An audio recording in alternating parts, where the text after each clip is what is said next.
All right, so this time we're going to rotate about a different axis. Okay, so we're going to take the region bounded by the curve y equals e to the negative x, the line y equals 1, and the line x equals 2. We're going to rotate that region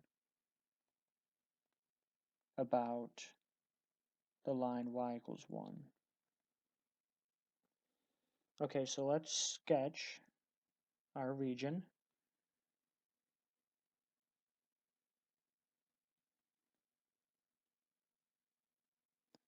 All right, now e to the negative x looks something like this. All right, I could draw that better.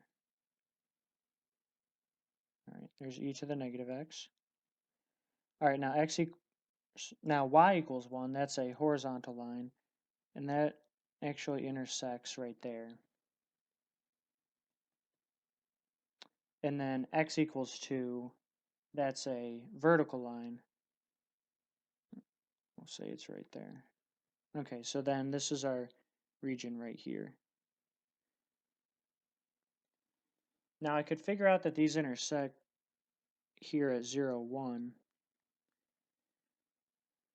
I can solve, right? So where two graphs intersect, you set the equations equal to each other, and then you solve for x. So you'd be setting e to the negative x equal to 1, and you solve that, and you'll get you'll get the intersections. You can solve this by natural logging both sides. All right, ln of e to the negative x is negative x. Ln of 1 is 0, and then we get that they intersect at x equals 0. And we can find the y value by substituting that in to either equation, or in this case, y equals 1. Well, we know the y value is always 1. Okay. So now let's sketch our solid. Again, we draw our line, we'll draw our axes. All right, now we're going to want to draw our axis of rotation. That's y equals 1. Right, because our solids are always kind of centered at the axis of rotation.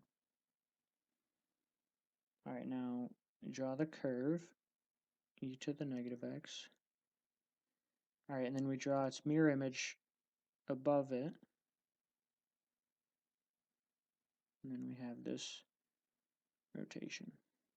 All right, so there we go. So there's our solid. And it's a horizontal axis of rotation, so we have vertical slices.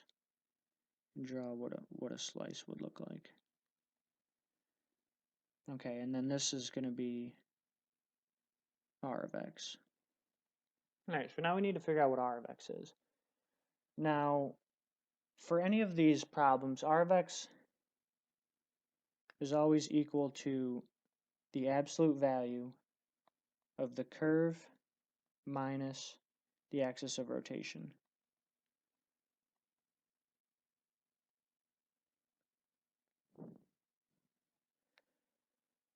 Now I say absolute value because, r of x is a distance, right? It's a radius, so it's a length, so it really should always be positive.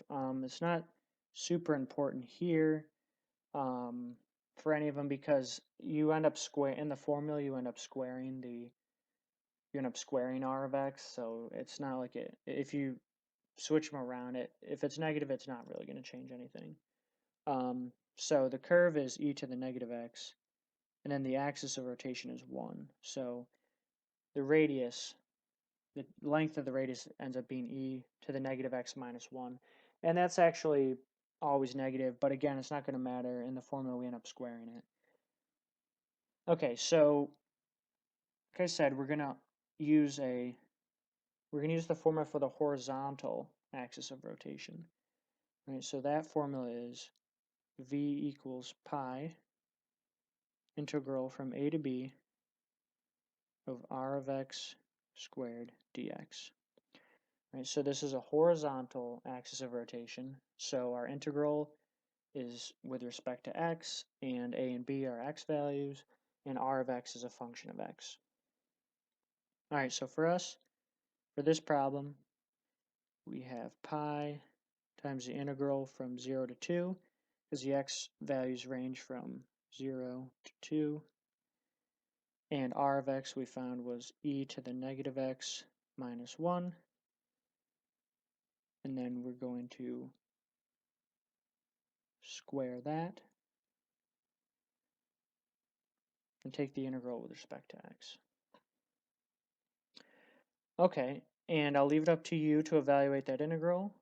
And if you want to check, you should get 2.3924.